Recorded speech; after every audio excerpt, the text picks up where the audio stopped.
Estimadas irmãs carmelitas, nesse segundo vídeo nós vamos continuar conhecendo um pouco sobre a vida de Teresa dos Andes.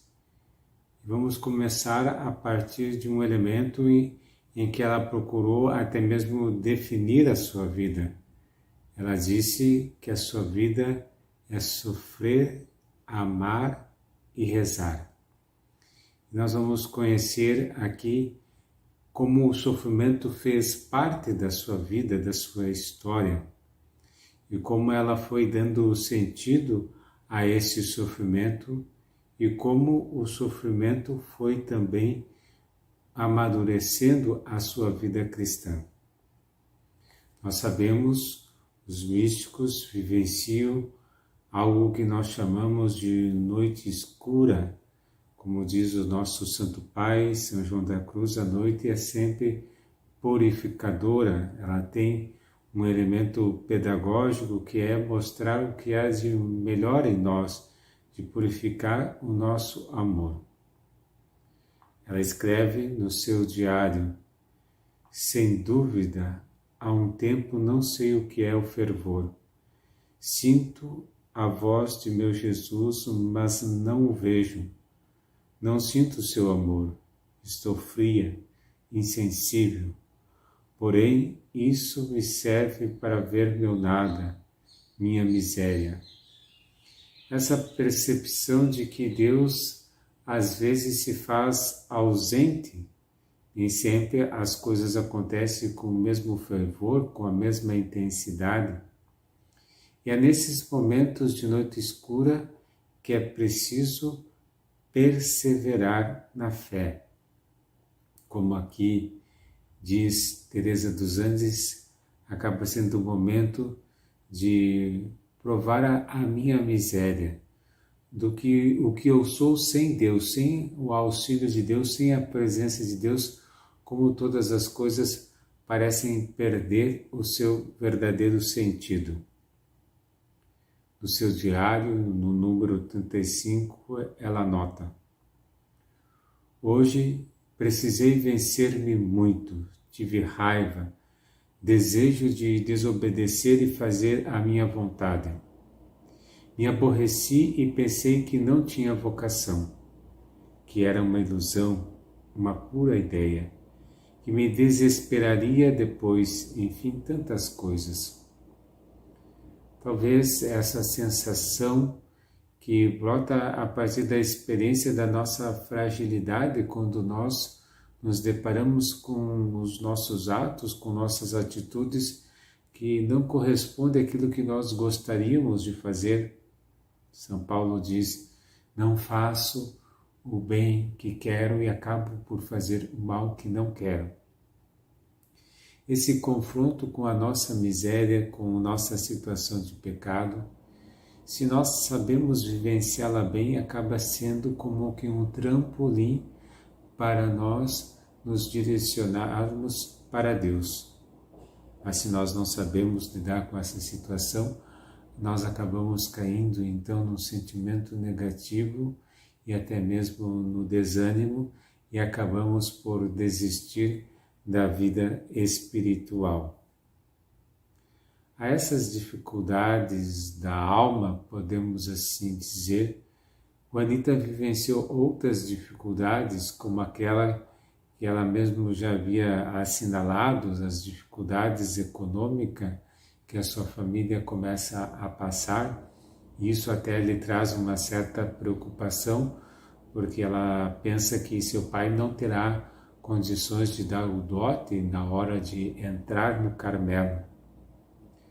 Essas perguntas e questionamentos que vão ao mesmo tempo purificando e mostrando se o seu desejo é realmente genuíno e se esse desejo tem realmente força de superar essas dificuldades. Mas há também aquelas outras dificuldades da sua própria saúde. Todos que tomam conhecimento desse seu desejo de ser carmelita lhe perguntam: mas tu não tem a saúde frágil? Como tu vai viver uma vida tão austera no mosteiro? E ela escreve então no número 39: abandono, secura, agonia. Estou que já não posso mais. Dói-me muito o peito e as costas, vejo tudo tão triste, porque não poderei ser carmelita assim tão delicada. É bonito aqui nós referirmos a palavra de Deus que diz que esse precioso tesouro, e que aqui nós podemos entender a nossa vocação, é colocado em vasos de argila, em vasos de barro.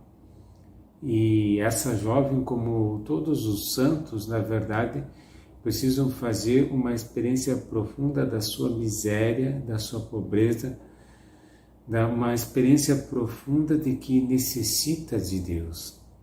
E quando a gente faz essa experiência e se abre a Deus, então realmente encontramos o caminho, porque Ele vem em auxílio à nossa fraqueza.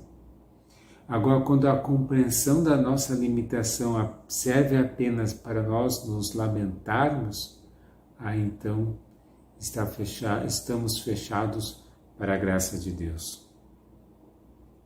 Ainda nesses sofrimentos, ela escreve: sofro, porém, de maneira horrível o abandono. Jesus me abandonou, porque sou infiel. Já não ouve minhas orações e me deixa sem uma graça para vencer-me, de maneira que estou desamparada. Talvez uma das sensações mais dolorosas para os místicos, para os santos, é pensar que estão abandonados, que Deus não está com eles. E aqui entra em contraste aquela presença de Deus tão próxima, tão cerca, e agora parece que Deus me abandonou. E aqui está a ocasião de demonstrarmos o nosso verdadeiro amor, porque mesmo não sentindo nada, mesmo não vendo nada, perseverar neste amor. Por isso nosso Pai São João da Cruz diz que a noite escura, que é esse caminho de união para com Deus, nós vivemos na fé, na esperança e na caridade. São as três guias desta noite: a fé, a esperança e a caridade. E tudo isso nos ajuda profundamente, sem que nós às vezes percebamos, mas nos ajuda sobretudo a purificar e não buscar apenas aquelas coisas que a gente sente quando está com Deus, que são os consolos da alma. Como é importante ter um amor maduro e verdadeiro a Deus. Todos os santos passaram por essa purificação. Todos os santos vivenciaram isso. Não é possível progredir na vida espiritual sem esta purificação. Só que muitas vezes, quando nós nos deparamos com a cruz, nós pensamos que estamos no caminho errado, porque achamos que o sofrimento não faz parte. Ao contrário, seguir o crucificado quer dizer que em algum momento ou outro nós iremos nos deparar sim com a cruz. Um outro sofrimento que teve essa jovem foi quando ela se prepara para deixar o internato. Se antes foi um sofrimento estar neste lugar, agora também é um sofrimento deixá-lo. No diário, ela escreve: Reverenda Madre, faltam só 15 dias para que eu saia da escola e, embora esteja triste, quero cumprir a vontade de Deus com alegria. Reze muito por mim. Vou começar a lutar com o mundo e penso que nas férias pedirei a permissão para ir para as Carmelitas. Algo muito característico na espiritualidade desta jovem, mas também na vida de todos os grandes santos, é essa determinação de fazer a vontade de Deus, daquilo que Deus quer, daquilo que Deus pede. e se abrir a essa vontade, independente que para isso passe por algum sofrimento, por alguma angústia. E aqui nós vemos Juanita, que vai deixar o internato e que vai precisar entrar também na sociedade e conviver com situações e vivências às vezes difíceis, mas está disposta a fazer a vontade de Deus. Depois, quando começa a escrever cartas aos seus confessores, diretores espirituais, padres que possam lhe aconselhar, pede que lhe ajude a entender se é realmente esta a vontade de Deus. Que importante é nos colocar debaixo deste querer divino. Que importante é entender que Deus tem um projeto de amor, de salvação para cada um de nós e que o melhor mesmo é tentar intuir aquilo que Ele deseja de nós. Ainda no seu diário, ela escreve: estou saindo da escola. Não é possível descrever tudo o que sofro. Oh, meu Deus, como tudo passa e acaba. Quanto nos apegamos ao transitório. Não chorei e tenho o coração em pedaços. Talvez a maior dor seja deixar este lugar que tinha suas amigas e até este lugar que ela havia ganhado o carinho, a estima de muitas das monjas que ali estavam. Mas ela percebe como é importante se desapegar. Ainda que sejam coisas boas, mas elas podem prender o nosso coração.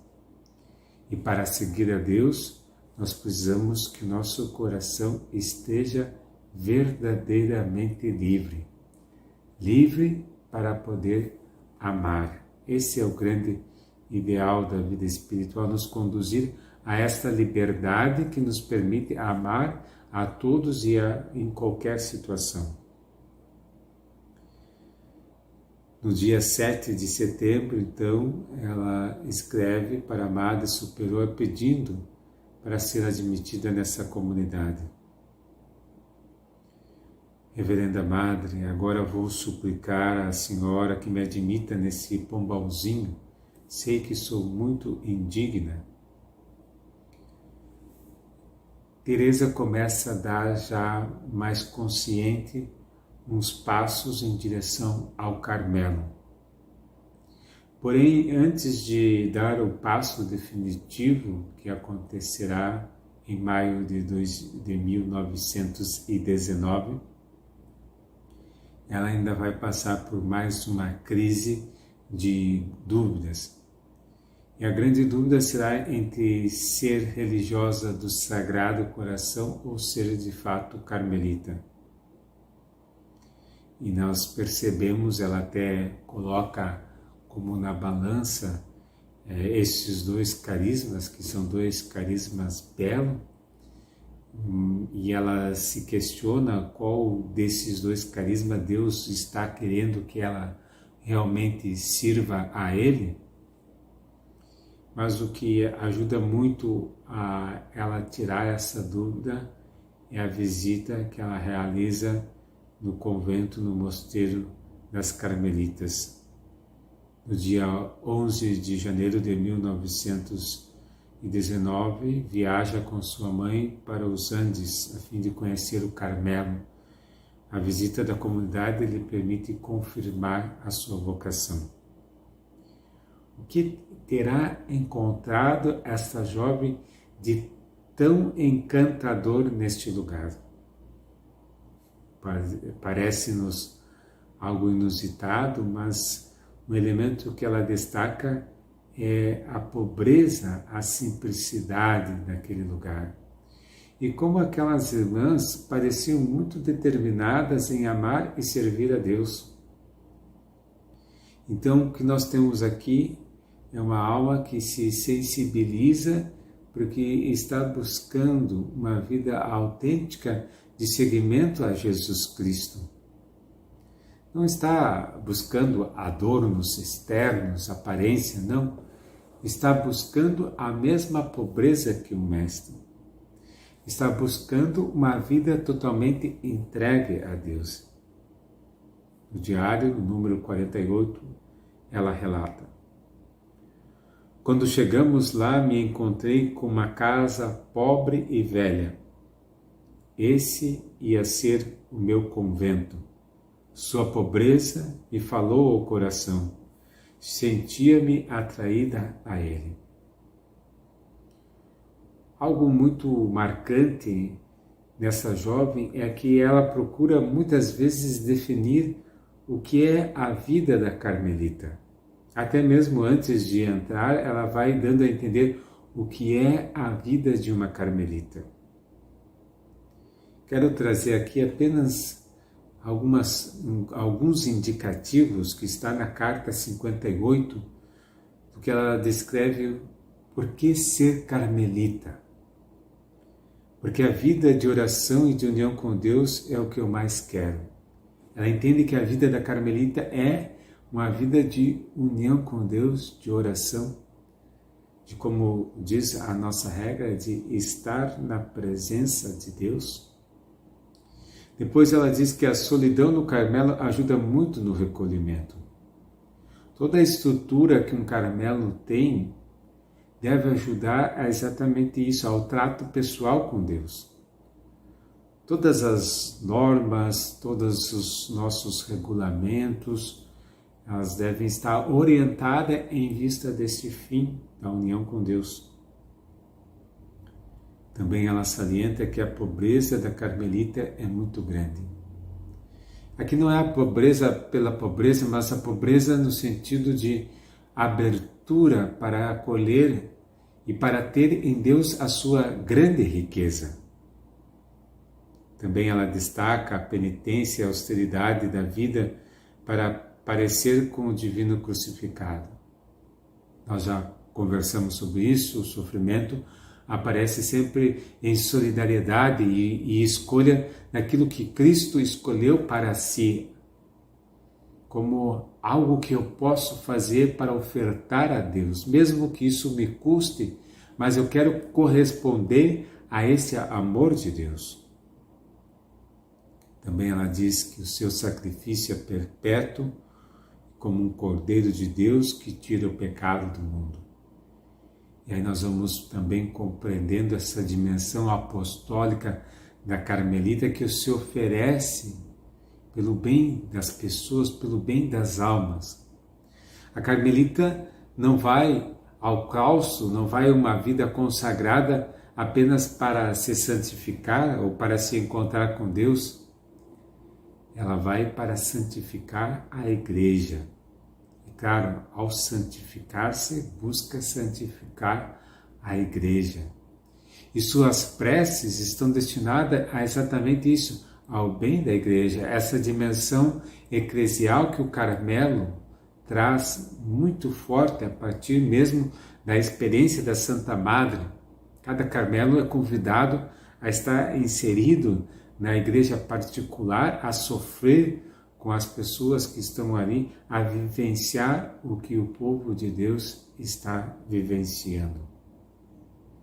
E por fim, nessa carta ela diz que o fim que a carmelita se propõe, rogar e santificar-se pelos pecadores e sacerdotes.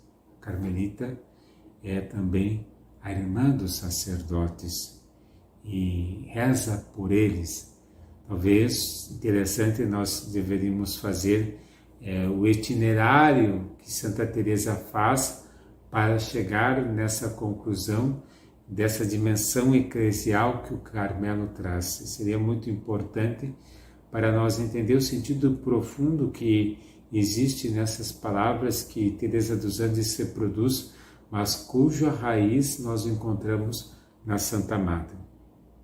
Nosso objetivo aqui não é nós aprofundar a Santa Madre, mas diria que seria muito interessante, além de reproduzirmos e repetirmos que uma carmelita deve rezar pelos pecadores e pelos sacerdotes, deveríamos entender a raiz disso, a dimensão eclesial que está por detrás desta afirmação. Algo difícil para essa jovem será conseguir o consentimento do seu pai. Talvez a coisa mais difícil seja isso. Ela escreve então para o seu pai, escreve de tal modo que ele receba a carta no sábado, porque ela confia que Nossa Senhora é a grande encarregada de conseguir essa graça, que ela consiga a permissão de maio já ir para o Carmelo. E é bonita a carta porque nós temos aí os argumentos, nós temos uma bonita reflexão, podemos ver a raiz dessa vocação. Apenas um pequeno trecho dessa carta. Papaizinho, faz tempo desejava confiar-lhe um segredo que tenho guardado toda a minha vida no mais íntimo da alma. Compreendi que não nasci para as coisas da terra, mas para as coisas da eternidade. Percebe, Juanita, que o seu coração é diferente dos outros.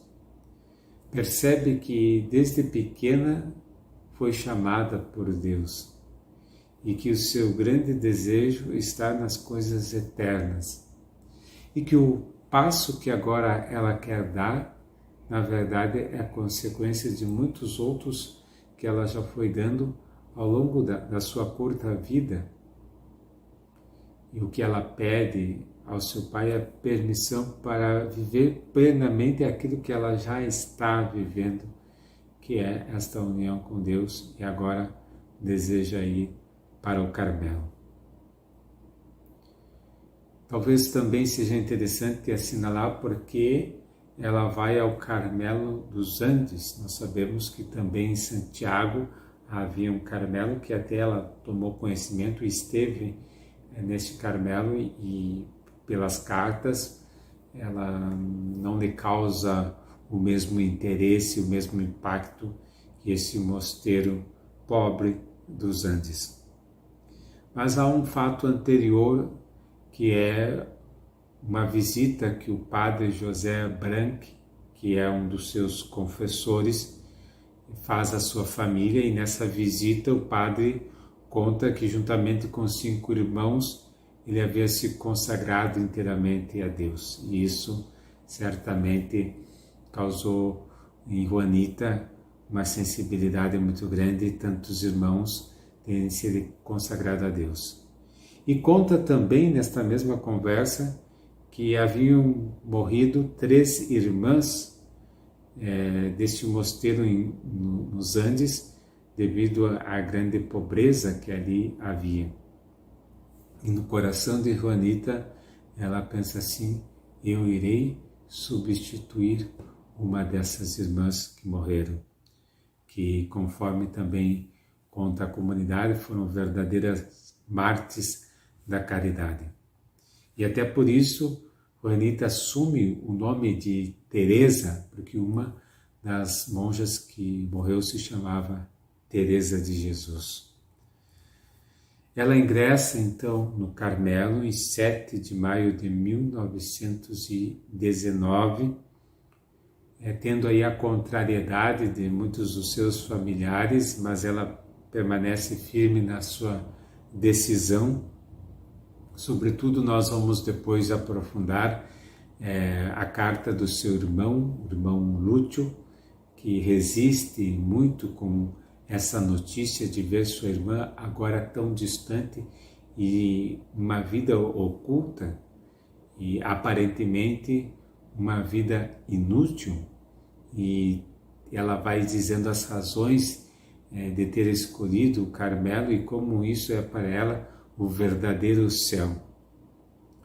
Ela foi acolhida na comunidade com muita alegria, pois se percebia nela a alegria da qual a sua alma estava inundada por sacrificar-se a Deus. Causa uma certa sensibilidade na comunidade acolher esta jovem que já vive inteiramente para Deus. E aqui também nós recordamos uma frase da Madre Angélica que disse: essa menina já entrou aqui carmelita, já é carmelita desde criança, porque já faz muito tempo que ela procura viver essa vida do Carmelo. Talvez a maior parte da vivência carmelitana de Teresa dos Anjos se deu mesmo fora dos muros do Carmelo.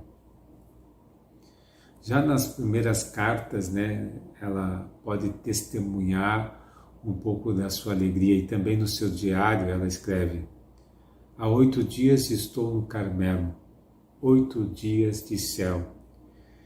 Sinto de tal maneira o amor divino que há momentos em que creio que não vou resistir.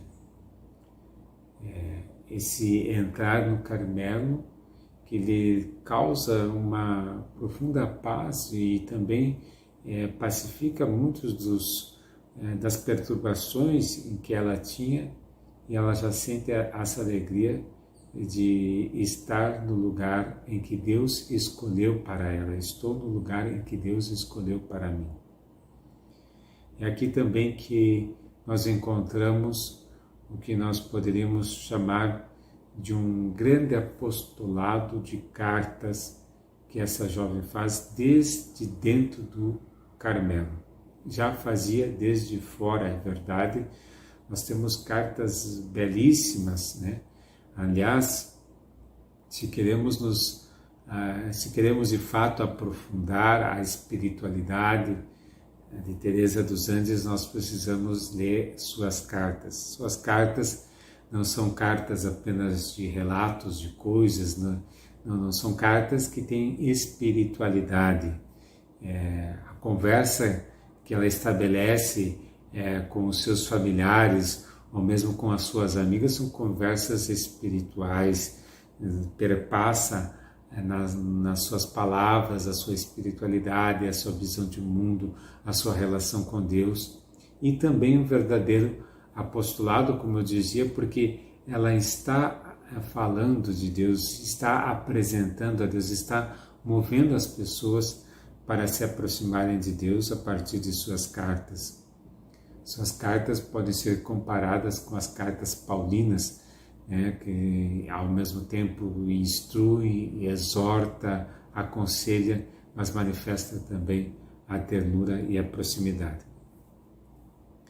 Teresa então vivencia aqui que o Carmelo é algo maravilhoso, mas esse algo maravilhoso não quer dizer que não passe também pelo Calvário, pela cruz.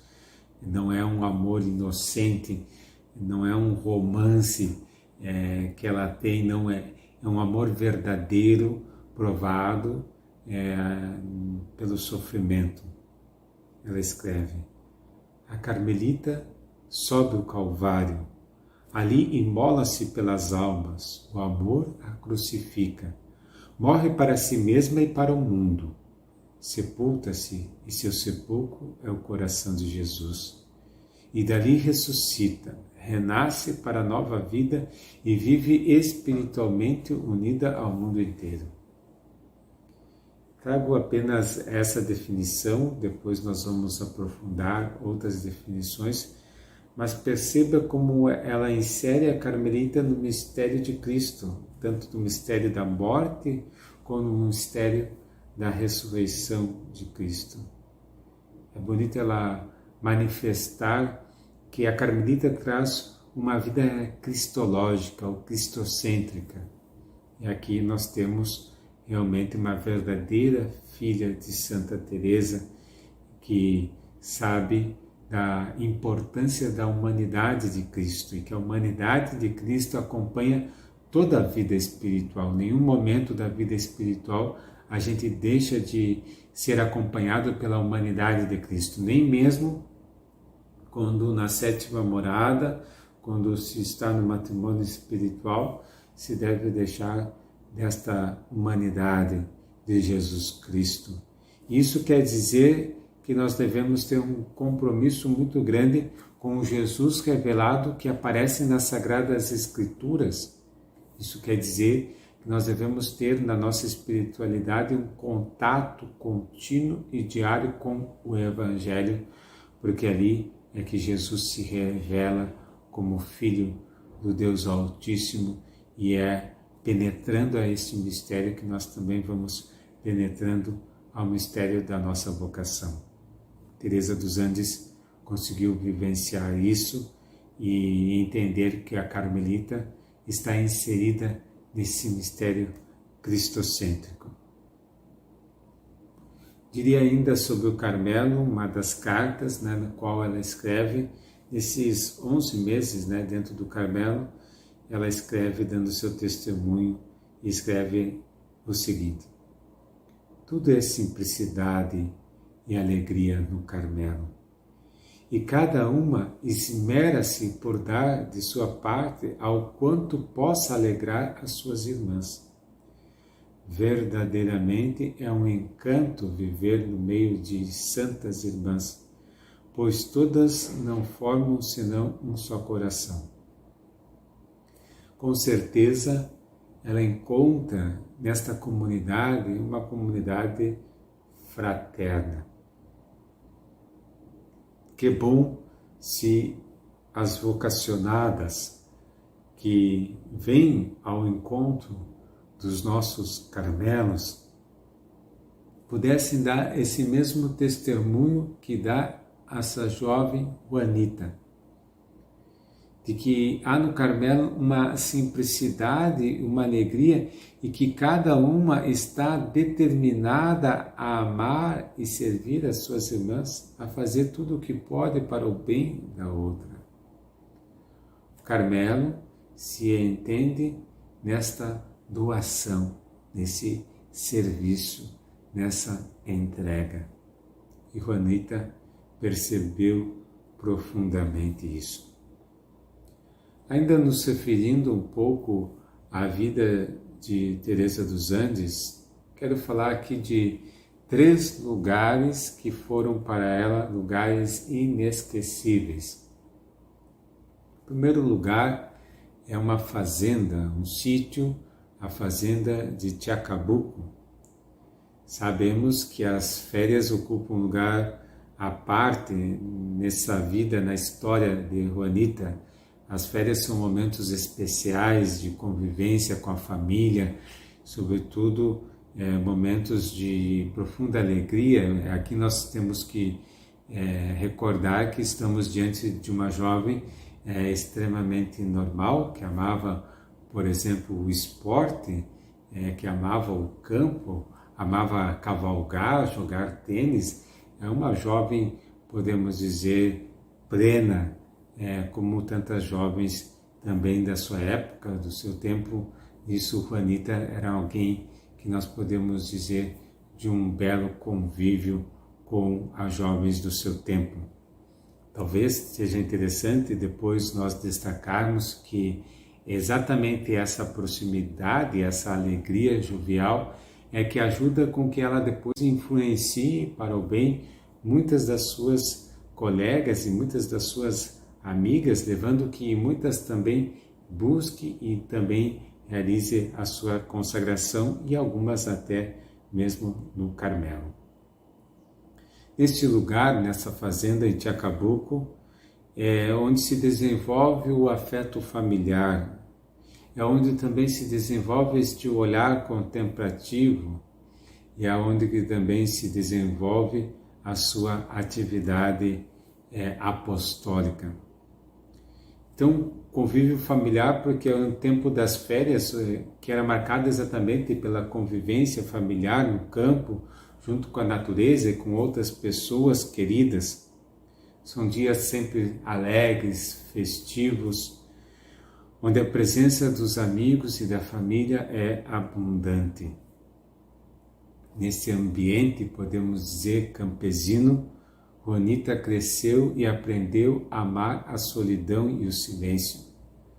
Sobretudo quando se perdia pelos arredores das cordilheiras dos Andes, contemplando a beleza deste lugar e os espaços infinitos em que sua alma voava com a confiança de sentir-se amada por Deus. Que importante é nós resgatar este olhar contemplativo, de perceber a presença de Deus que se manifesta nas suas criaturas e, sobretudo, na criação, na natureza. Que bom é quando nós conseguimos fazer essa experiência do nosso Santo Padre João da Cruz, de ver a presença de Deus que passou e que tudo revestiu de formosura. Um outro elemento significativo são as missões que se estabelecem. Durante as férias, promove missões para centenas de empregados que faziam parte dessa fazenda. A pregação e há também a preparação para a primeira comunhão, para a crisma, se realizam os batizados, os casamentos. E Juanita participa ativamente dando aulas de catequese e cuidando da ornamentação da capela ou tocando o harmônio nas celebrações, nas cerimônias. Muitas das cartas que escreve para suas amigas do internato, ela deixa transparecer como eram especiais esses dias, os dias das missões, sobretudo também porque eram os dias que ela tinha a ocasião de comungar. Também não só espiritualmente se preocupa, mas também se preocupa do bem material dos colonos. Isso também não é esquecido. A própria mãe de Juanita é uma pessoa muito caridosa. Muitas vezes acompanhada dela, da sua mãe, percorre as casas e anota o que precisa tomar providência. Com frequência também nós vemos esta jovem cuidando dos doentes. Poderíamos hoje, se fôssemos dizer, nós temos aqui uma jovem totalmente engajada, nós temos uma jovem totalmente envolvida na sua comunidade, alguém que faz a vivência eclesial da fé, alguém que vivencia a caridade cristã e que sabe da grande beleza que há nisso e também da grande realização que há em nós vivermos esse dinamismo de servir aos outros. Passado as missões, Juanita aproveitava parte do dia para passear longamente a cavalo ou até jogar tênis. Era uma jovem desportista, como a gente tem dito, uma jovem amante da natureza e uma jovem alegre. Todos nós conhecemos essa sua expressão tão marcante, que Deus é alegria infinita, porque essa é a percepção da sua vida, da alegria, da felicidade, e ela entende que Deus é isso no fundo de sua alma. Há uma pequena história muito significativa de Juanita quando era ainda criança e que vai mostrar como já desde pequena está aberta totalmente ao transcendente. Em uma ocasião, estando na capela da fazenda, lugar onde sempre gostava de estar, Juanita, ainda bem pequenina, ao se encontrar com o padre capelão, o tomou pela mão e lhe disse: "Vamos para o céu?" "Sim, filhinha, vamos para o céu", respondeu o padre. "Mas aonde está o céu?"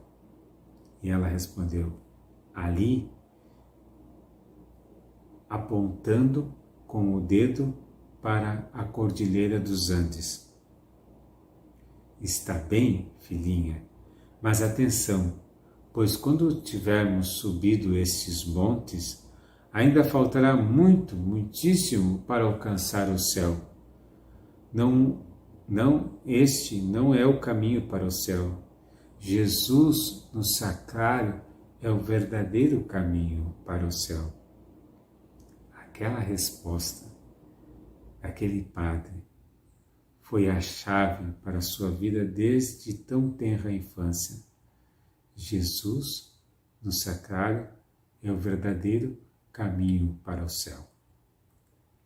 Passemos então a um outro lugar muito significativo. Quis trazer essa história que aconteceu nessa fazenda para mostrar como foi um lugar muito significativo na espiritualidade e nas vivências, ainda que infantis, mas que marcaram muito esta jovem carmelita Juanita. No segundo lugar, me parece não poderia ser outro que o Colégio da Maestrança das Religiosas do Sagrado Coração. Ela fez os seus estudos nesse colégio, profundamente afetiva, se via incapaz de viver separada da sua família, de seus irmãos. Em uma das crises chegou até mesmo a chamar o internato de calabouço, como nós lemos anteriormente. No entanto, foi assumindo generosamente a prova de estudar em um regime interno nos 3 últimos cursos, como fosse uma preparação, uma espécie de um treinamento para depois se tornar carmelita, para depois viver longe da sua família. Aos poucos, nós vimos que ela passa a mudar a sua compreensão deste lugar. Passa a dizer que nos divertimos muitíssimo, ou mesmo que sentia falta de estar neste lugar. Aos poucos ela vai, podemos dizer assim, percebendo que naquele lugar, naquela escola, ela estava recebendo a piedade e os ensinamentos necessários para que a alma dela crescesse muitíssimo. E ela vai, então, conquistar ou receber a estima de algumas religiosas que percebem que ali está uma jovem diferente, uma jovem que também tem os seus limites, que precisa ser educada, mas uma jovem generosa.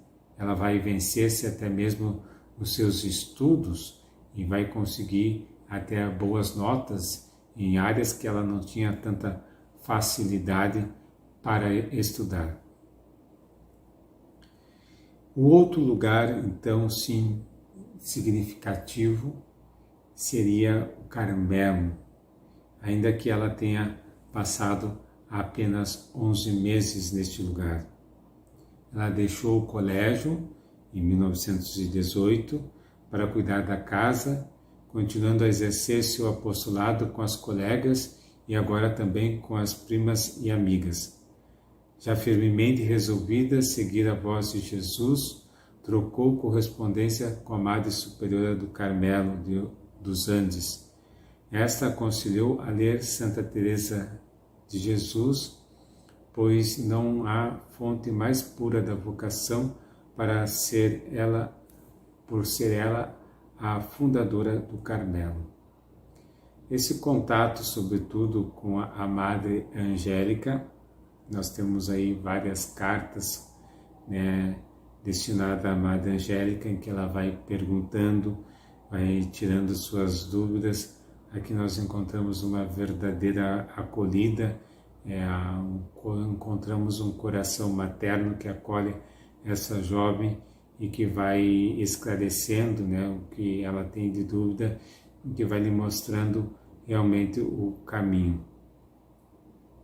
Poderia concluir esse momento recordando essa jovem é chamada à vida eterna na sexta-feira santa, em 1920, após o ofício, que relembra a morte do Divino Salvador.